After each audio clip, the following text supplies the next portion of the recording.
كلنا نعدم.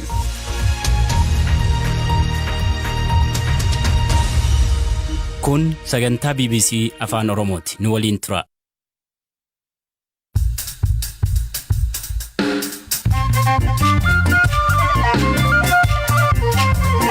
Yooyaa malee yooyaa dhaggeeffattoota raadiyoo BBC Afaan Oromoo nuudhiyaa dhaabak nu dhaggeeffachuu jirtan cufaat sagantaan keen am jalqab.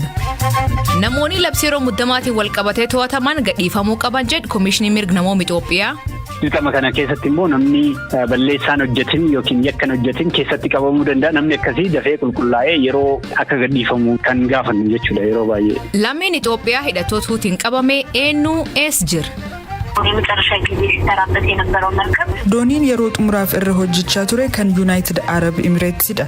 Doonii sanarra waggaa 8 hojjeteera. Masriin baqattoota Eertiraa biyya isaaniitti galchuun rakkoo guddaa jedhan.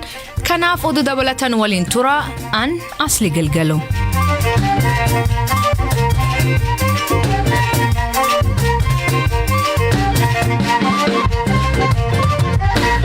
Dhaggeeffattoota oduutiin jalqabaanii Komishinii Mirga Namoota Itoophiyaa namoonni labsii yeroo muddamaatiin wal qabatee to'ataman atattamaan gadhiifaman yaamicha dhiyeesse. Manni maree ministeerotaa walgahii ariifachiisaa kalee geeggeesseen labsiin yeroo muddamaa biyyattii guutuutu jiru olfamaa jiru akka ka'uu fi murtee dabarse. Dhaabbatichaatti Komishinara Mirgoota Siviilii fi Siyaasaa akka ta'e Dr. Abdi Jibriil murtee kanaan duraayyuu labsichi akka hafamu gaafachuuf akka turan kan himu gaaffii kaasan akkanaan ibsa. Waan lama tokko labsiin yeroo muddamaa akka ka'u sababni isaas yeroodhaaf wanni itti barbaachise labsiin sababni itti labsamu kan barbaachise sun sababni sun amma hin jiru. Sanaafuu ji'a ja'a yeroo labsamu ji'a ja'a eeguun qabu kana gaafachuu kaane sun ammoo nu dura ba'anii murteen irratti kennamee jira. Sanaaf kan hafe namoonni yeroo san nageenya irratti danqaataa jedhamanii yaadamanii turan amma sun waan hin jirreef jecha akka warri sababa sunitti hidhamaniis gadhiifaman ka jedhudha kan baasne nuti. Lakkoofsi namoota labsii kanaan wal qabatee hidhame fa qabdu?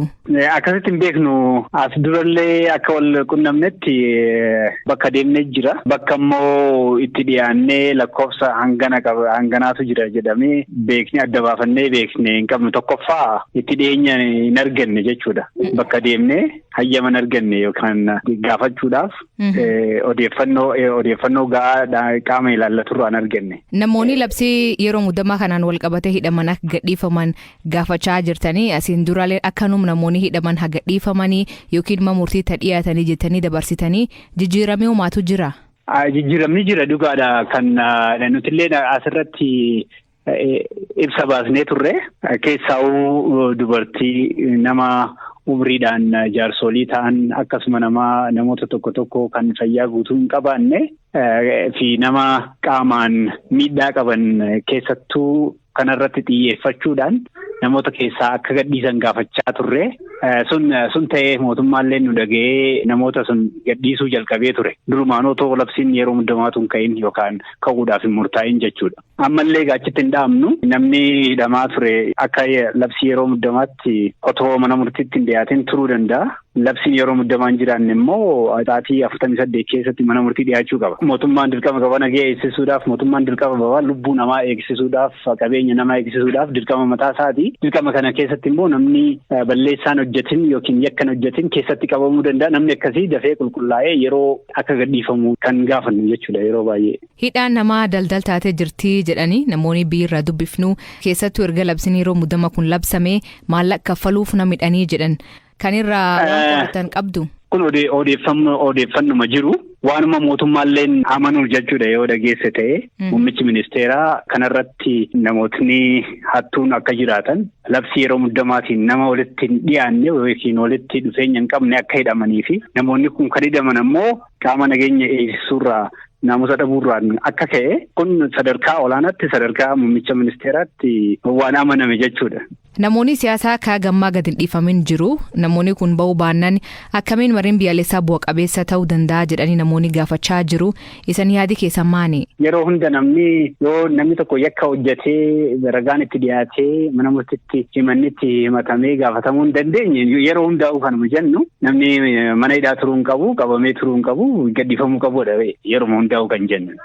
Kana fuulduraafis waan jechuu dhiisnu miti jechuudha. Namni tokko yoo yakka hojjetee ragaan ittiin dhiyaatin yeroo hundaa'u gadhiifamuu qaba yoo hidhame ta'e kan jennu yookaan hanga qulqullaa'uu mirga wabii eeggamee fi ba'uu qaba kan jedhu yeroo hunda waan jennu waan ammallee itti deebinee jennu jechuudha. Ulfaadhu Dr. Abdii. Jabaadhu as dhiyaatellee.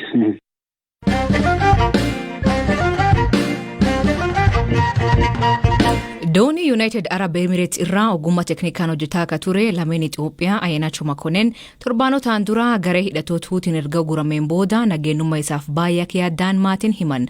Obboleettiin isaa Fireewoot Mahaarii maatiin isbuute isaa eegii humna akka hin dhaga'iin himti.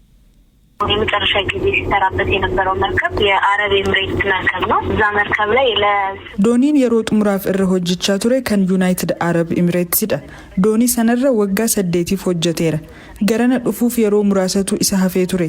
Dhufaatii isaa wayita eegaa jirruttidha. Yeroo muraasaaf gidduudhaan badee kan ture.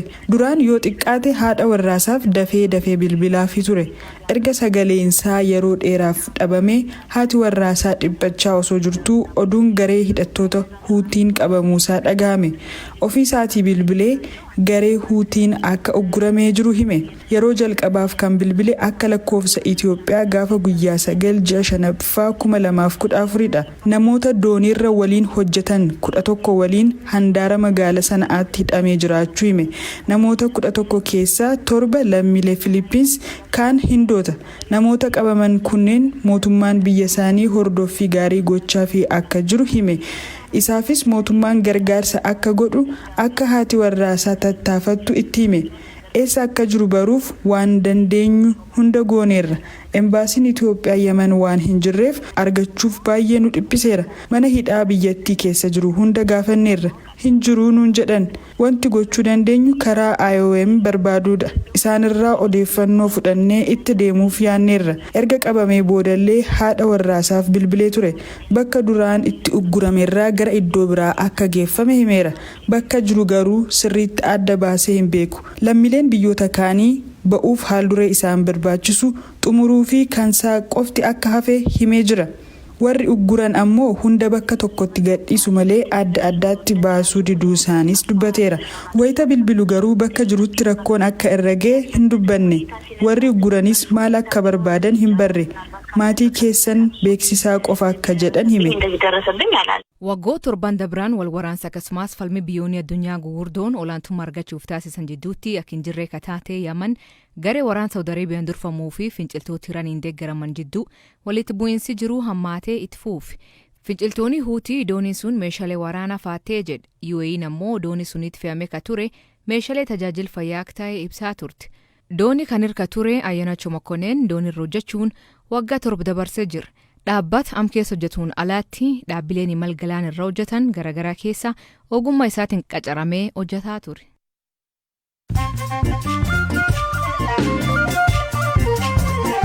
Dhaggeeffattootni amma oduu gaggabaaboo addunyaa isaanii dhiyeessaa jalqabaanii dhaabbata industirii misooma gogaa dargaggoo dheerinni isaa meetira 2.25 ta'e nagaa wajjimmaa fi kophee hojjechuuf hojii eegaluu isaa ibsa. Dabalataan hojjettoonni warshichaa jaakeetii ledaa dargaggoo kanaaf ta'u hodhuu fi safaran. Dargaggoo nagaa wajjimmaa sabab dheerinni isaa fi kophee fi uffatis ta'uu dhabee rakkoo keessa akka jiru BBC'tti himee ture. Hojii hojjechuu waan hin dandeenyeef rakkoo hawaasa dinagdeef akka rakkachaa jiru hime. Jilii ministeera maallaqaa obbo Ahmed Shideen durfamuu daawwannaa fi Saudi Arabiyaa gale. Jilii kun turtiisaa Saudi kanaanii dhimmoota dantaa biyyoota lamaanii walitti fidan akkasumas waa'ee lammiilee Itoophiyaa manidhaa keessa jiran irratti mari'ataa jedhan. Waraana Itoophiyaa keessa turee fi haal qabatamaa yeroo ammaa jiru irratti ibsiin kennamaa jedhan. Dhaabbanni mirga namoomaa Human Rights Watch mootummaa Masrii baqattoota Eertiraa biyya isaaniitti galchuun hidhaa fi cunqursaaf saaxiluu jedha. Jida birqofaa ijoollee dabalatee Masriin namoota 24 Eertiraatti deebisuu himan. Lammiileen Eertiraa Masriitti UN jalaatti galmeeffaman 20 ol ta'uu dhaabbatichi ibsa. Lammiileen Nigeeriyaa 50 ol iyyata qormaata Ingilifaaf akka dhaabbata gaafatu mallatteessan. Ingilifaan afaan hojii biyyattii waan ta'eef qormaata idil addunyaa tolchuurraa akka isaan oolchan gaafatan. Qormaatii doolaa 200 nam kafalchiisu kuniin UK fi US barachuu fi lammiilee biyyattiif barbaachisa.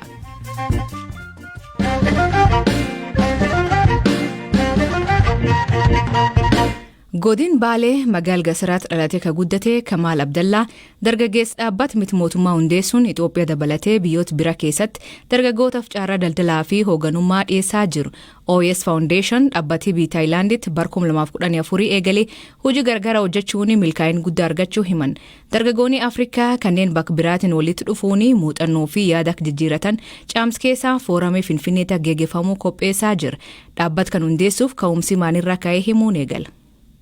Duraanuma yeroo daa'ima ta'ee haayiskuulii fi yuunivarsiitii jirus liidarshiippii kanarra ture dargaggoota illee hedduu gargaaruu fedhii qaba ture. Yeroo guddadhee sadarkaa tokkorra gahee dhaabbata addaa kan qabaadheetiin akkasitti dargaggoo gargaaruu qaba jedheetiin hawwaa waan tureef hawwii kiyya sanarraa kan ka'e biyya Taayilaanditti warrootuma waliin jiraannu warrootuma waliin jirru waliin taanee yaada kana wal bira qabneetiin dargaggoo gargaaruu qabnaa waan jedhurraa kaanee dhaabbata kana dhaabne jechuudha. Kaayoon dhaabbatichaa maali? Maal hojjechaa jira? Gaafisan duraan eegaltanii maal hojjechuu yaaltanii amma maalirra jirtan? Kaayyoon dhaabbatichaa inni guddaanu dargaggoo empower gochuudha. Dargaggoon akka carraa argatan gochuudha. Carraa argatan sanittis fayyadamanii akka isaan empower godhanii jireenya isaanii jijjiiraniif kan dhaabbateedha. Kaayyoo kana galmaan ga'uudhaaf ammoo dalagaa hedduu dalaguudhaan karoorfatee dalagaas ture. Kanneen keessaa barnoota leadershipii akkasumas entrepreneurship irratti dalagaa ciccimoo dalageetiin keessattuu biyya Taayilaanditti dargaggoota biyya sanii barsiisuu leenjii garaagaraa kennuudhaan akkasuma ammoo entrepreneurship irratti dargaggoota akka yaada gaarii fidaniitiin yaadni isaanii suni akka funded ta'eetiin gara biizinasitti galan gochuudhaaf hojii guddaatu dalagamee investoroota waliin kaampaanii garaagaraa waliin quunnamsiisuudhaan akka isaan carraa hojii uumatan gochuu irra ture. Kaayyoon isaa kana haala kanaan itti deemaa ture. Achi bira darbinee ammoo international eventiilee host godhaa turre. Eventiin OS inni jalqaba host godhe OS International Conference jedhama 2018 waan kana host goone biyyoota hanga 13 irratti hirmaatanii xumurame jechuudha. Gara Itoophiyaatti yoom deebitanii waajjirri Itoophiyaa yoom hundeeffame? Gara Itoophiyaatti kan deebi'e waggaa 2 dura naannoo xumura 2019 yeroo san biyyatti deebine. Eegi Itoophiyaatti deebitanii hojii akkamii fa'aa hojjetan dargaggoota waliin? Yaa eegaa Itoophiyaatti deebine dhaabbata tokko erga hundeessineen booda yookiin hundaa'een booda wanni isa eeggatu waa hedduutti jira. Structure isaa sirreessuu, miseensa horachuu, tiimni isaas ammoo strong ta'ee akka socho'uuf dalaguu, neetworkii uumuu, haala biyyattii irratti ammoo qorannoo geggeessuu barbaachisa waan ta'eef nullee hanga waggaa tokkootii cinaa waanuma kana dalagaa turre. Riisarchii garaagaraa illee geggeessaa turre dargaggoo irratti maalii fi qabatama biyyaa beekaniitiin piroojeektii tokko kan implement gochuun danda'amu waan ta'eef kana godhaa turre. Achi booda konserteenii Ethiopian Youth Women Civil Society Organization Concerteen jedhamu initiative OS initiative kennaan konserteenii sun dhaabbatee kaawunsilii keessa seenee bifa saniin filannoo darbe kanarrattis voters education kennuudhaan tajaajilaa ture. Akkasuma ammoo leenjii xixiqqoo leadershipii fi entrepreneurship irratti barattoota yuunivarsiitii akkasumas warroota mana barumsaatii ala jiraniif leenjii garaagaraa kennaa ture. Fooramii dargaggoota Afrikaa fi Eeshiyaa hirmaachisu qopheessuuf deemtanii yookiin qopheessuuf jirtanii mee waa'ee fooram kanarraa nuuf ibsi? Fooramiin African Asian Youth Forum jedhamu dargaggoota biyya Eeshiyaa jiranii fi Afrikaa jiran biyya keenyatti Itoophiyaatti as finneetiniin akka isaan neetwork ta'an, connect ta'an, engage ta'an gochuudhaaf eventii karoorfame jechuudha. Galmi isaa akkuma amma jedhee dargaggoota kontinentii lamaan keessa jiru kana walitti finne akka isaan yaada garaagaraa share godhan, muuxannoo wal jijjiiran akkasuma ammoo connect ta'an hariiroo akka uuman taasisuudha. Akkasuma ammoo sagantaa kanarratti warra policy makers, ambassadors, leaders, investors, warroonni qabeenya qaban abbootiin qabeenya hedduun illee irratti waan hirmaataniif dargaggoo fi qaamota kanneen wal quunnamsiisuudhaan dargaggoon carraa kana fayyadamee akka jireenya isaa fooyyeffatu karoorfateetiin kan itti deemaa jirrudha. Galatooma Kamaal. Hayyee ulfaadha. Dhaggeeffattootteen sagantaan har'aa ganumaa nu waliin turuu keessaniif ulfaadha isaniin jenna. Mammaasii galgala kanaa eebba jaaladhi abaarsa tapha sodaadhi. Hiikan isaa maanii kooment keessan nu beeksisa. Sagantaa kan qopheesse Hamza Hussein gam teknikaatiin Oskar Bunga keessaniif dhiyeessan asli galgalooti agborisaatti akkana nagaa waaqa kee bulaa oraa bulaa deebana hangafamaan dhan bulaa.